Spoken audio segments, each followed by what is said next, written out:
इस कार्यक्रम के पुण्यार्चक हैं श्री दिगंबर जैन मुनि संघ प्रबंध समिति रजिस्टर्ड, पार्श्वनाथ भवन, नाटाड़ियों का रास्ता, जयपुर, राजस्थान।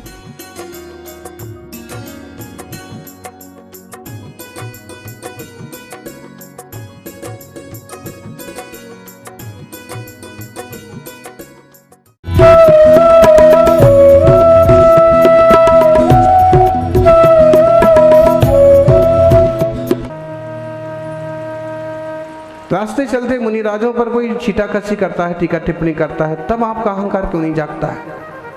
आपके लिए एकाध शब्द ऊंचा नीचा हो जाए तो आप कहो मुनिराज की भी बाट लगा दें। और महाराज को उनको नहीं लाना है अपने यहाँ। अपने यहाँ उन महाराज को लाना है जो अपनी चापलूसी करते हैं, अपनी हाँ में हाँ मिलाते हैं।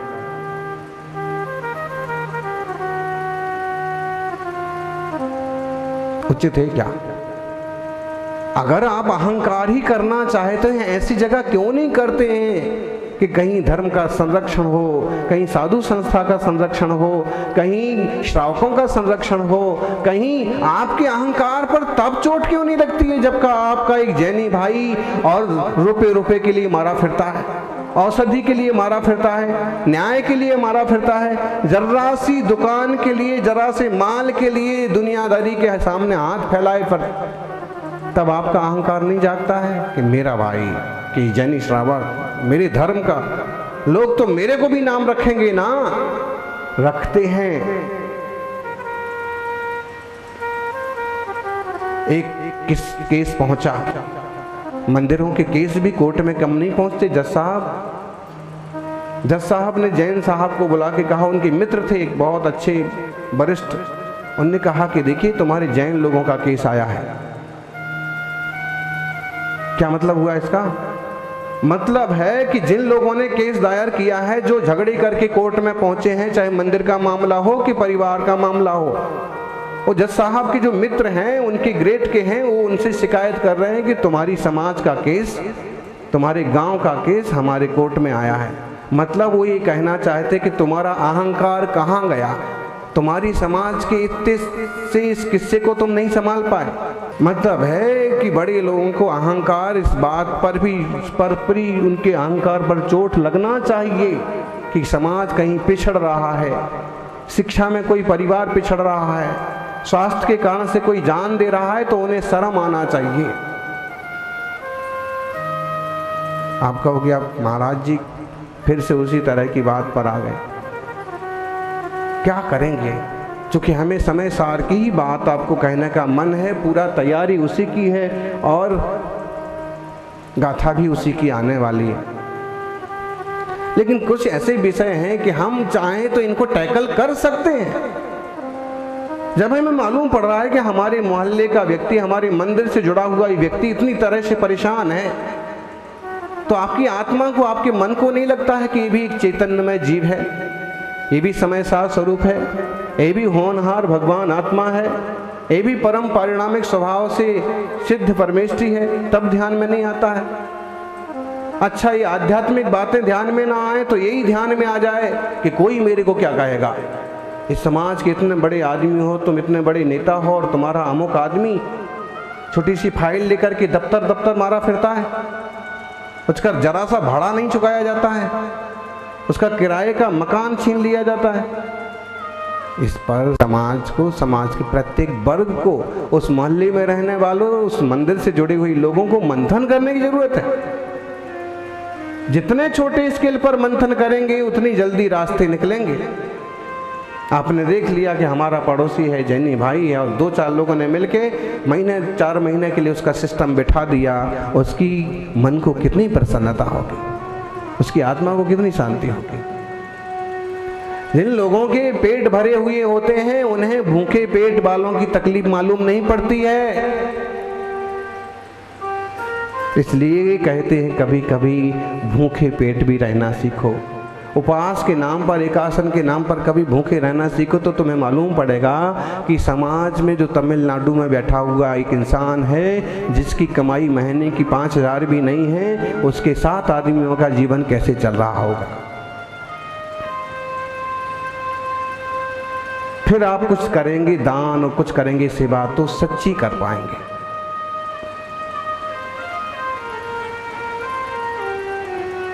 माताओं, बहुत सारी महिलाएं वर्ग ऐसी हैं जिन्हीं श्राविकाएं जिन्हें दूसरों के यहाँ काम पर जाना पड़ता है, जो कि सुशिक्षित हैं, धर्म के संस्कार हैं, इसलिए वो अपने शील की रक्षा करती हैं, अपने व्रतों की रक्षा करती हैं, लेकिन फिर भी आपने देखा होगा कुछ श्रावक अपने घर में चौका लगाते हैं और कहीं से श्राविकाओं को आमंत्रित कर लेते हैं, किसी ऐसे जोड़े को बुला लेते हैं कि भाई तू हमारा चौका संभालना, हम भी रहेंगे तुम भी रहना। कुछ लोग इस पर बहुत बड़ा ऐतराज करते हैं, ये तो नौकर हो गए, नौकर का बना हुआ कैसे ले सकते हैं, लेकिन हम इस पर बहुत ज़्यादा कठोर नहीं बोलते। हम सिर्फ इतना बोलते हैं कि किसी सक्षम श्रावक ने किसी कम सक्षम श्रावक को अपने यहाँ अगर गुरु की सेवा के लिए नियुक्त कर लिया है तो वह उनका व्यक्ति है, वो तुम्हारा नौकर नहीं है। उससे उसको एक लाभ ये हुआ कि उसको एक परिवार चलाने का आधार भी मिला, दूसरा धर्म ध्यान करने का मौका भी मिल रहा। भगवान से हम प्रार्थना करते कि ऐसा कोई व्यक्ति ना रहे कि दूसरे के यहाँ जाकर के उसको इस ढंग से पेश आना पड़े, ऐसी मेहनत करना पड़े, जो कि भक्ति करने को मिल रही है उसका पुण्य है। आकी तो हर एक श्रावक श्राविका इतना सक्षम हो कि अपने घर में ही, अपने सुंदर से घर में ही रोज चौका लगाए, शुद्ध बनाए, व्रतों का पालन करे और मुनि राजों का पड़गाहन करे। हर एक व्यक्ति ऐसा सक्षम, ऐसा संस्कारित, ऐसा प्रज्ञावान हो कि हर एक जीव का जीवन धर्ममय बन जाए। ऐसा गाथा लिखी थी। कौन सी गाथा? छठी। हमने कहा कि फिर भी हिम्मत करना चाहिए। उन्होंने कहा क्या कहें महाराज जी, छोटी सी गोली चलती है और वो लेना पड़ती है, इसलिए व्रती नहीं बन पा रहे। ये बात हमको ध्यान में रही और अब हमको आपको बता दें कि हमें भी तत्व निर्णय है, लेकिन हमें भी कभी कभी संजुलन जनित चारित्र मोहिनी का उदय आ सकता है।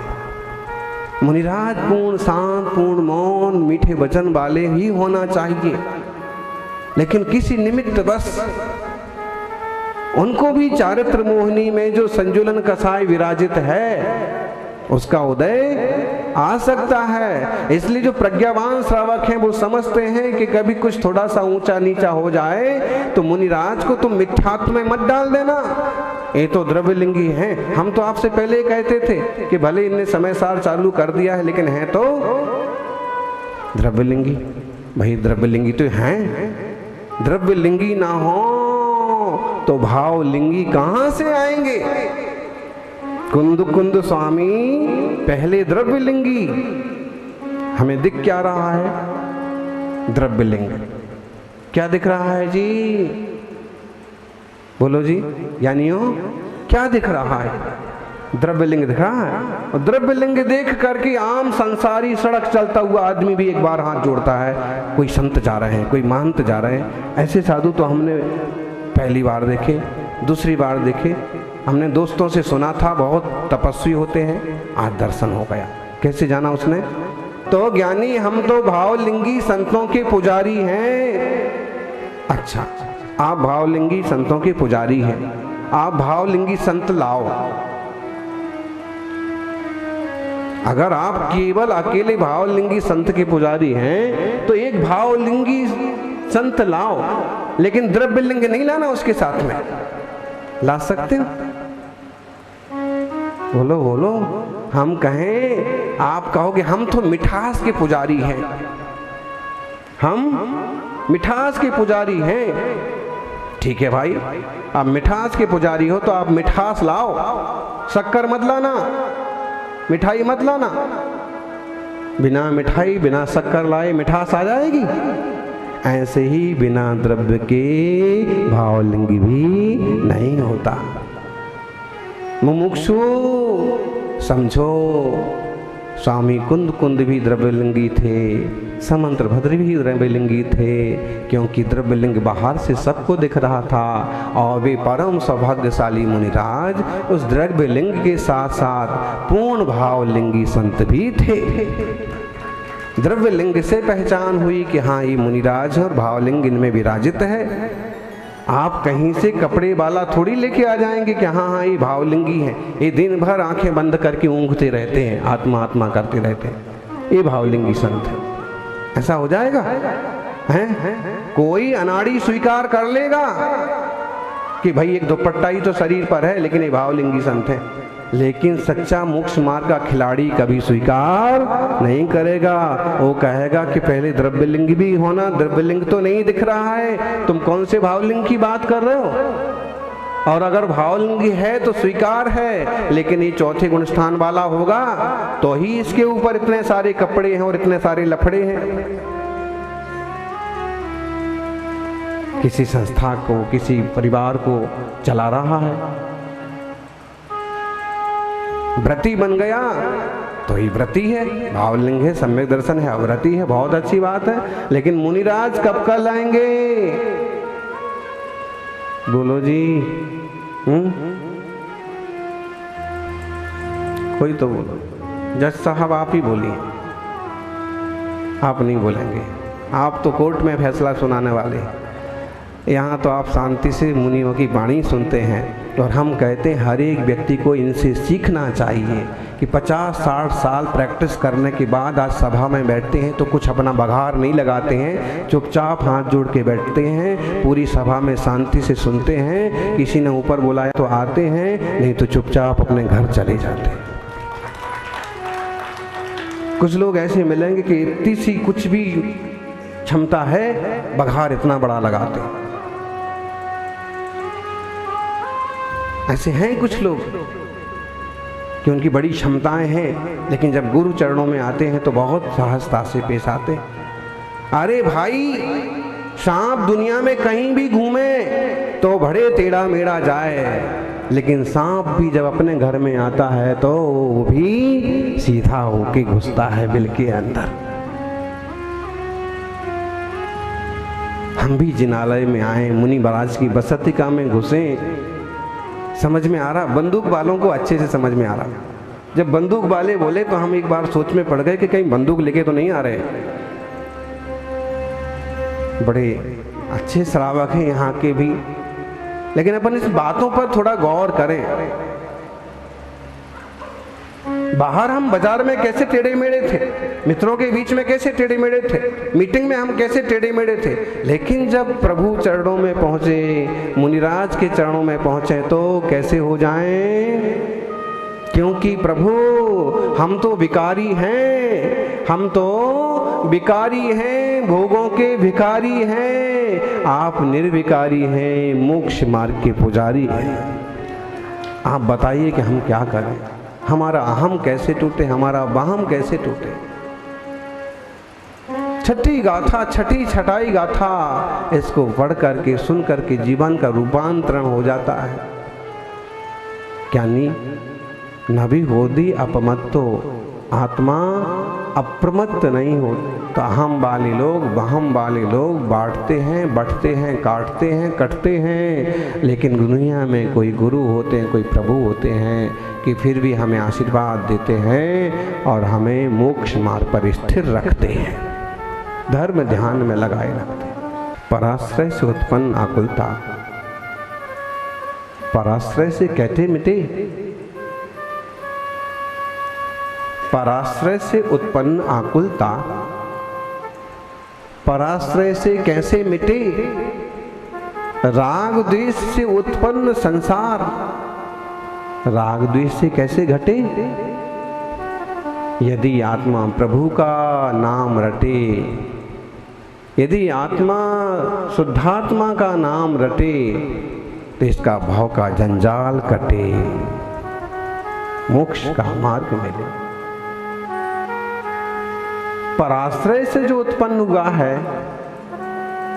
लो हमें आक्रोश आ गया। क्यों आ गया? पराश्रय। पराश्रय से आने वाला आक्रोश पराश्रय से मिटेगा क्या?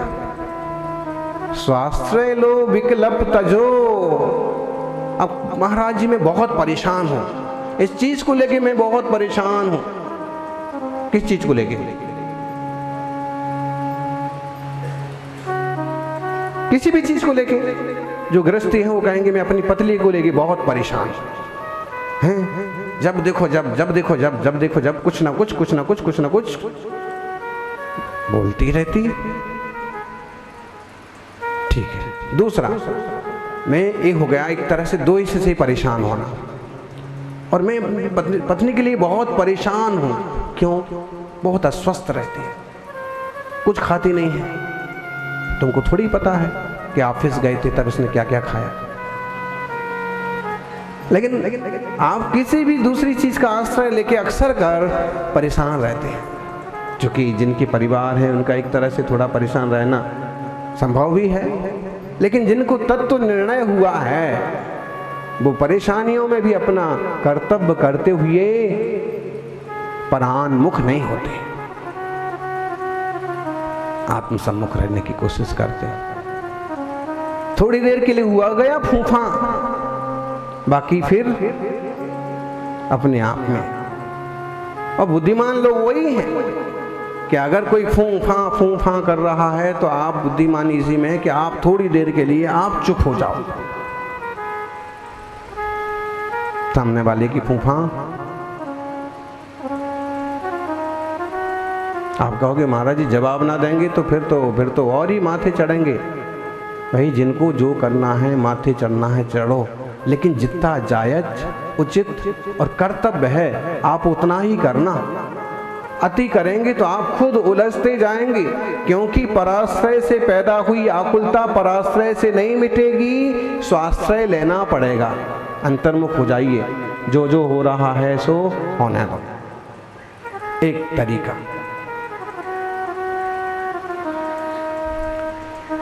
जहां कर्तव्य करना हो वहां आपको करना पड़ेगा। ऐसा तो नहीं हमारी मिक्स वाली बात आपको समझ में नहीं आ रही कि आप इसमें भ्रम में पड़ते। हम एकदम शुद्ध वाली बात तो आपको नहीं कह पाएंगे, क्योंकि आप वो जोश के लायक नहीं है। जिस गाड़ी में डीजल भरा जाता है उसमें डीजल ही भरना पड़ेगा। डीजल वाली गाड़ी में अगर पेट्रोल डाल दिया जाएगा कि फ्यूल डाल दिया जाएगा कि हवाई जहाज वाला ईंधन डाल दिया जाएगा तो क्या होगा? और हवाई जहाज में अगर आप पेट्रोल डीजल डाल दो तो क्या होगा? तो भाई हवाई जहाज वाले जो बैठे हैं उनके लिए ज़्यादा शुद्ध की ज़रूरत होती है, लेकिन आप डीजल वाली गाड़ी के लोग हैं, इसलिए डीजल में थोड़ी सी मिलावट होती है, पेट्रोल में थोड़ी सी कमी होती है, वही प्योर होते होते हवाई जहाज का ईंधन बनते हैं। तो आपकी लायक जो ईंधन है वही हम दे रहे हैं। आप सभी इस मंगलमय मार्ग को समझें और सहज शांत रहने का प्रयास करें। जय बोलिए आचार्य श्री कुंद कुंद मुनि महाराज की।